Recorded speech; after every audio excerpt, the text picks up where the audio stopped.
ব্যবস্থা, যেই সকল ব্যবস্থার দ্বারা আমার আগামী প্রজন্মকে কুফরি প্রজন্ম হিসেবে গড়ে তোলা হচ্ছে, আমাদের আগামী প্রজন্মকে ইসলাম বিদ্বেষী ধারায় পরিচালিত করা হচ্ছে, যেই ব্যবস্থার মাধ্যমে আমার দেশকে, আমার সমাজকে, আমার মাটিকে আল্লাহ বিরোধী ধারায়, শয়তানের ধারায় পরিচালিত করা হচ্ছে, প্রত্যেকটাকে একটা একটা করে শেকড় সহ জবাব থেকে উপরে ফেলতে হবে।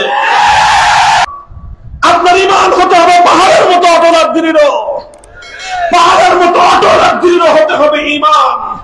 আপনি বলেছেন আল্লাহ আমার রব, বলছি তো বলছি, জীবন থাকলেও আল্লাহ আমার রব, জীবন গেলেও বিধান চলবে আমার আল্লাহ, আল্লাহ আমার রব। যারা এভাবে আল্লাহকে রব মানতে পারে তাদের জন্য খোদার জান্নাত। আল্লাহ পাক আমার আর তোমার কাছ থেকে সাহাবীদের মতো এত কঠিন পরীক্ষা নেবেন না।